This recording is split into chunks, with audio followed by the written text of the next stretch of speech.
بسم اللہ الرحمن الرحیم اللہم صل علی محمد وعلی آل محمد کما صلیت علی ابراہیم وعلی آل ابراہیم انک حمید مجید اللہم بارک علی محمد وعلی آل محمد کما بارکت علی ابراہیم وعلی آل ابراہیم انک حمید مجید بسم اللہ الرحمن الرحیم السلام علیکم ورحمۃ اللہ وبرکاتہ۔ حضرت نوح علیہ السلام جب سے دنیا قائم ہوئی، حضرت آدم علیہ السلام کی نسل بڑھتی اور پھیلتی گئی۔ انسان دو حصوں میں تقسیم ہو گیا، کسی نے نیکی کی راہ اختیار کی تو کسی نے بدی کا راستہ اپنایا۔ جس نے نیکی اختیار کی وہ صراط مستقیم پر رہا، جس نے بدی کا راستہ اختیار کیا وہ اللہ کے غضب میں آ گیا۔ صراط مستقیم پر چلنے والوں کی تعداد ہمیشہ کم رہی، گمراہ انسانوں کی تعداد زیادہ رہی۔ ان گمراہ لوگوں کو راہ راست پر لانے کے لیے اللہ کے نبی آتے رہے۔ حضرت آدم علیہ السلام کے زمانے کے بڑے عرصے بعد اللہ تعالیٰ نے حضرت نوح علیہ السلام کو بھیجا۔ آپ پر 10 صحیفے نازل ہوئے تھے۔ حضرت نوح علیہ السلام اللہ کے نبی تھے۔ آپ کو آدم ثانی بھی کہتے ہیں۔ آپ کے زمانے میں بھی گمراہی پھیلی ہوئی تھی، صرف چند لوگ ہی نیک تھے، اکثریت گمراہ لوگوں کی تھی۔ آپ نے اپنی قوم کو راہ راست پر لانے کے لیے تبلیغ شروع کی۔ وہ لوگ ہر قسم کی برائیوں میں مبتلا تھے، چوری، بے ایمانی، امانت میں خیانت کرنا، جھوٹ بولنا، شرمناک باتیں کرنا، ماں باپ کی خدمت نہ کرنا، کمزوروں کو حقیر سمجھنا، غریبوں کو دھتکارنا، جھگڑا کرنا، قتل کرنا، دوسرے کا مال چھیننا عام سی بات تھی۔ امرا اور سرداروں کا طبقہ غریبوں کو پریشان کرتا تھا۔ اس کے علاوہ وہ لوگ بتوں کی پوجا کرتے تھے، بتوں کو خدا کا درجہ دے رکھا تھا۔ ان کا خیال تھا کہ اگر بت کی پوجا نہ کی جائے تو بت ناراض ہو جائیں گے۔ ان کے نزدیک جو بت کی پوجا نہیں کرتا وہ جاہل اور احمق ہے۔ انہوں نے 4 بت بنا رکھے تھے جن کے نام ود، سواع، یغوث اور نصر تھے۔ حضرت نوح علیہ السلام اپنی قوم کو دعوت حق دیتے، اچھے کاموں کے کرنے کا حکم دیتے، برے کاموں سے روکتے۔ وہ کہتے کہ بتوں کی پوجا نہ کرو، صرف ایک اللہ کی عبادت کرو جو سارے جہان کا پروردگار ہے۔ وعظ و نصیحت کی غرض سے ایک روز آپ نے ضیافت کا اہتمام کیا۔ ضیافت میں ہر حیثیت اور طبقے کے لوگ شریک تھے۔ آنے والے مہمانوں میں غریب بھی تھے، امیر اور سردار بھی تھے۔ صاحب حیثیت اور سردار غریبوں کے ساتھ اٹھنا بیٹھنا پسند نہیں کرتے تھے، انہیں حقارت سے دیکھتے تھے، نفرت کرتے تھے۔ لیکن حضرت نوح علیہ السلام نے سب کو یکجا کر دیا۔ لوگوں نے ضیافت کے اہتمام کا سبب دریافت کیا تو آپ نے فرمایا، بھائیوں، ہماری قوم کے لوگوں میں بگاڑ پیدا ہو گیا ہے۔ سب سے بڑی خرابی یہ ہے کہ طاقتور طبقہ کمزوروں پر حاوی ہوتا جا رہا ہے۔ جو کمزور ہیں وہ بھی ہمارے ہی بھائی ہیں۔ تم غریبوں کے ساتھ اٹھنا بیٹھنا پسند نہیں کرتے، تم ان سے نفرت کرتے ہو۔ ان میں جو بھوکا ہوتا ہے تم کھانا نہیں کھلاتے۔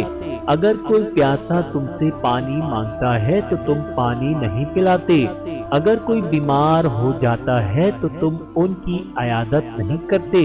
تم اپنے ماں باپ کی خدمت نہیں کرتے۔ دوسروں کا مال ناجائز طور پر کھاتے ہو، دوسروں کی ملکیت پر قبضہ کرتے ہو۔ یہ تمام شیطانی کام ہیں۔ اس کے علاوہ تم اپنے ہاتھوں سے بنائے ہوئے بتوں کی پوجا کرتے ہو۔ یہ بت تو تمہاری اسی طرح مخلوق ہیں اور یہ تو تم سے بھی کمتر ہیں۔ یہ کہاں کی عقل مندی ہے؟ میں تمہیں ایک بڑے عذاب کی خبر دینے آیا ہوں۔ مہمانوں میں سے ایک شخص نے کہا، عجیب شخص ہے، ہمیں کہنے چلا ہے کہ ہم اپنے معبودوں کو چھوڑ دیں، عبادت نہ کریں۔ حضرت نوح علیہ السلام بولے، میں یہ نہیں کہتا کہ عبادت چھوڑ دو، عبادت کرو صرف اس ہستی کی جس نے ساری دنیا پیدا کی ہے، جو مارتا ہے اور جلاتا ہے۔ ایک نے کہا نوح تو ایسا کہتے ہی رہتے ہیں، ہم اپنے معبودوں کے خلاف باتیں سننے کے لیے نہیں آئے، ہم تو وہ کرتے ہیں جو ہمارے باپ دادا کیا کرتے تھے۔ آخر میں لوگ مجلس سے اٹھ کر جانے لگے۔ ایک مرتبہ حضرت نوح علیہ السلام ایک راستے سے گزر رہے تھے کہ ایک بوڑھا نظر آیا۔ وہ بہت لاغر تھا، چلنے کی طاقت نہیں تھی۔ حضرت نوح علیہ السلام نے دریافت کیا کہ تم اس حال میں راستے میں کیوں پڑے ہوئے ہو؟ کیا تمہارا کوئی گھر نہیں ہے؟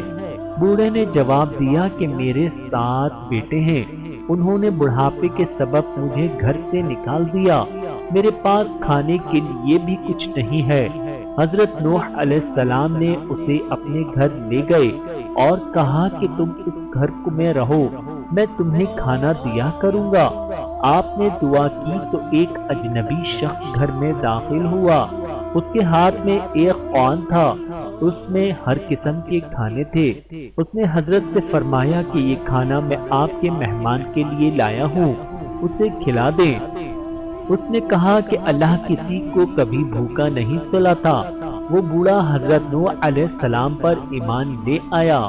ایک روز ہدایت کے غرض سے گھر سے نکلے اور ایک بلند مقام پر کھڑے ہو گئے اور بولے، لوگوں میں نیکی کی طرف بلا رہا ہوں، اللہ نے مجھے نبی بنا کر بھیجا ہے تاکہ میں تم لوگوں کو ہدایت کروں، میرا کہا مان لو تو فائدے میں رہو گے۔ تم لوگ ماں باپ کی خدمت کیا کرو، انہیں گھر سے نہ نکالو، انہیں تکلیف مت دو، ضرورت مندوں کی ضرورت پوری کرو، یتیموں، بیواؤں اور محتاجوں کی مدد کرو، بیماروں کی عیادت کرو، ہر کمزور طاقتور کا محتاج ہوتا ہے، بات بات پر لوگوں کی جان نہ لو، یہ کام خدا کو پسند نہیں ہے۔ اگر تم سب اللہ کے احکام پر عمل کرو تو وہ تمہارے لیے کثرت سے تم پر بارش بھیجے گا، مال اور اولاد میں ترقی دے گا، تمہارے لیے نہریں بہائے گا۔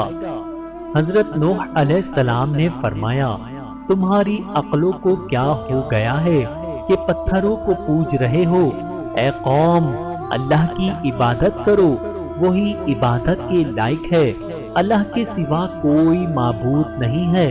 جب تم اللہ پر ایمان لاؤ گے تو تم برائی سے دور رہو گے۔ نہ میں بادشاہ بننا چاہتا ہوں نہ سردار، میں تو صرف نیکی کی طرف بلا رہا ہوں۔ کیا تم نہیں دیکھتے کہ اللہ نے چاند اور سورج پیدا کیے، چلنے کے لیے فرش بنایا اور تمہیں نعمتیں دی؟ حضرت نوح علیہ السلام نے جب یہ باتیں کہیں تو لوگوں نے کانوں میں انگلیاں ٹھونس لیں، ایک لفظ بھی سننے کے لیے تیار نہیں ہوئے۔ ایک موقع پر حضرت نوح علیہ السلام نے اپنی قوم سے فرمایا، اے نادانو، یہ کیوں نہیں سمجھتے ہو؟ یہ دنیا تو ایک آزمائش کی جگہ ہے، تمہارے سامنے اچھائی اور برائی دونوں ہے۔ اے قوم، میں تم کو آنے والے دن سے ڈراتا ہوں، اس دن کوئی کسی کے کام نہیں آئے گا۔ دیکھو، جو غریب ہیں مجھ پر ایمان لائے ہیں، لیکن تمہیں دولت کا غرور ہے۔ اے قوم، غریبوں کے ساتھ حسن سلوک سے پیش آؤ، ننگوں اور بھوکوں کا خیال رکھو۔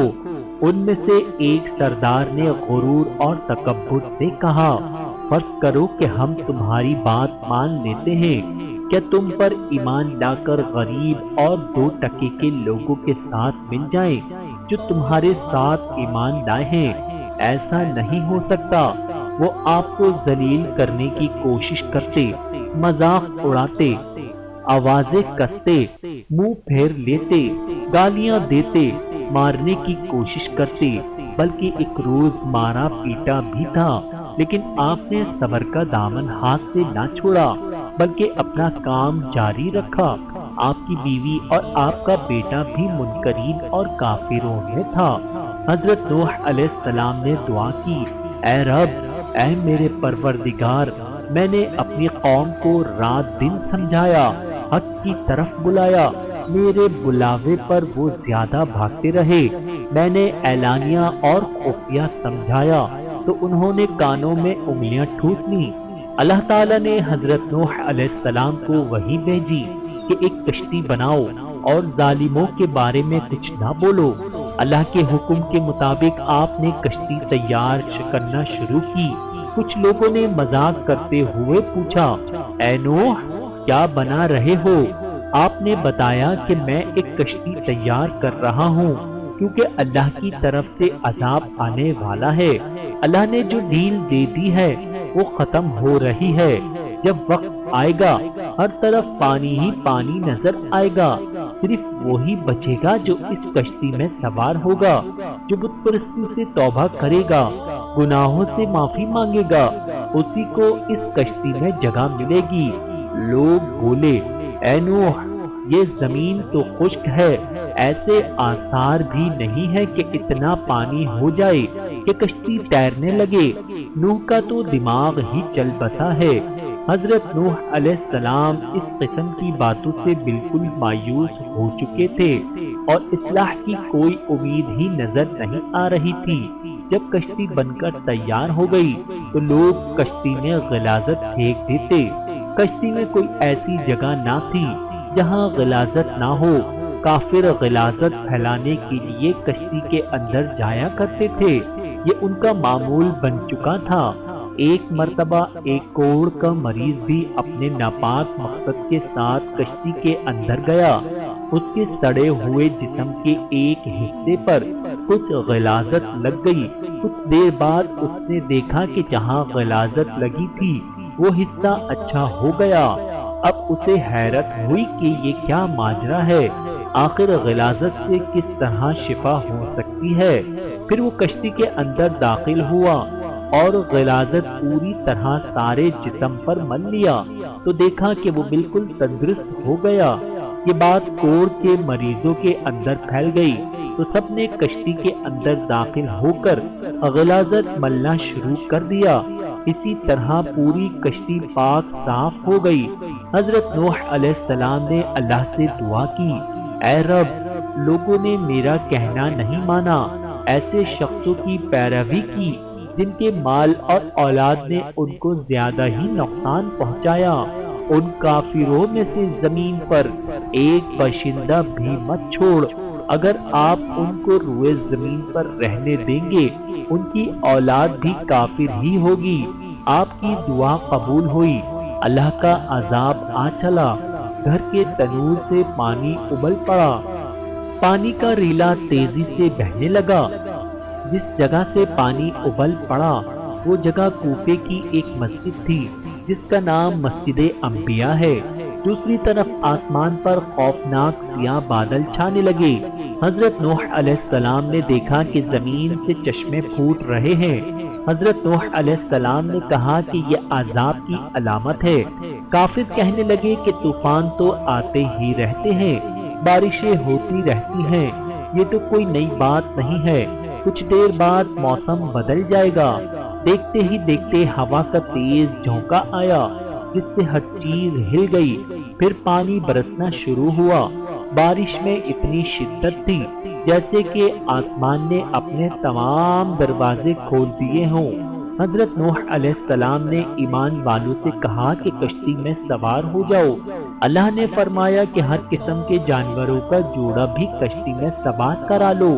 حضرت نوح علیہ السلام نے اللہ کے حکم کی تعمیل کی، ہر جانور کا جوڑا سوار کرا لیا گیا۔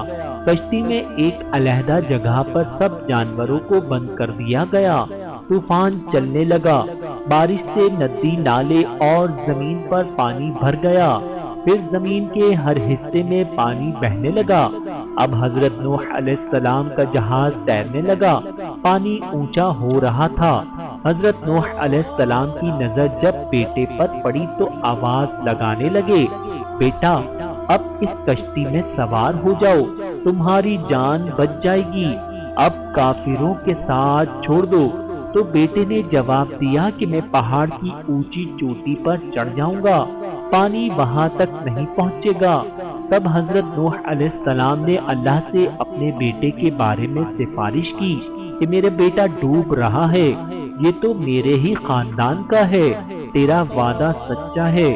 اللہ نے فرمایا کہ وہ تیرے خاندان والوں میں سے نہیں ہے، تیرے گھر والے تو وہ ہیں جو تجھ پر ایمان لائے ہیں۔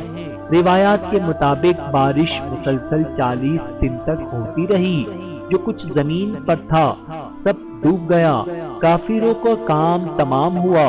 جو لوگ حضرت نوح علیہ السلام پر ایمان لائے تھے وہ کشتی میں سوار ہو کر بچ گئے۔ کشتی کوہ جودی پر جا کر ٹھہری، جسے ارارات بھی کہتے ہیں۔ کشتی میں سب سوار تھے۔ اسی دوران حضرت نوح علیہ السلام کو ایک فاختہ نظر آئی، اس کی چونچ میں زیتون کے درخت کا پتا تھا۔ یہ امن و سکون کی علامت تھی، یعنی پانی اتر چکا تھا۔ کوہ جودی یا ارارات مشرق ترکی میں ہے۔ یہ 16,900 فٹ بلند ہے، جو برف سے ڈھکی رہتی ہے۔ روس کی سرحد بھی اس سے ملتی ہے۔ اس پہاڑ کو ناقابل تسخیر خیال کیا جاتا تھا، لیکن 1929 میں جرمن ماہر طبیعیات جان جیکب نے 2 ناکام کوششوں کے بعد اسے سر کر لیا۔ کچھ عرصے پہلے ہزاروں سال کی جمی ہوئی برف کا تودہ گرنے سے کشتی نوح علیہ السلام کا ایک حصہ برف سے نکلا۔ کئی ہوا بازوں نے اس کی تصویریں لی۔ ایک اور معلومات کے مطابق 1929 میں ماہر آثار قدیمہ ولی اور اس کے ساتھی نے عراق کے قریب ارد کے مقام پر طوفان نوح کے آثار دریافت کیے۔ انجیل مقدس کتاب پیدائش کی روایت کے مطابق طوفان نوح کا واقعہ وادی دجلہ و فرات سے متعلق ہے۔ عراق میں قدیم زمانوں میں لکھے گئے کتب دریافت ہوئے، ان میں ایک زبردست طوفان کا ذکر تفصیل سے ملتا ہے۔ ایک ماہر نے دعویٰ کیا کہ اس نے شہراز کی سب سے نچلی سطح میں طوفان نوح کے آثار پائے ہیں۔ عیسائیوں اور یہودیوں کی الہامی کتب میں ارارات کا ذکر طوفان نوح کے حوالے سے آیا ہے۔ بائبل میں لکھا ہے کہ 7ویں مہینے کے 17ویں دن کشتی نوح ارارات نامی پہاڑ پر آ لگی۔ اللہ تعالیٰ کی حضرت نوح علیہ السلام پر کروڑوں رحمتیں نازل ہوں۔ آمین ثم آمین۔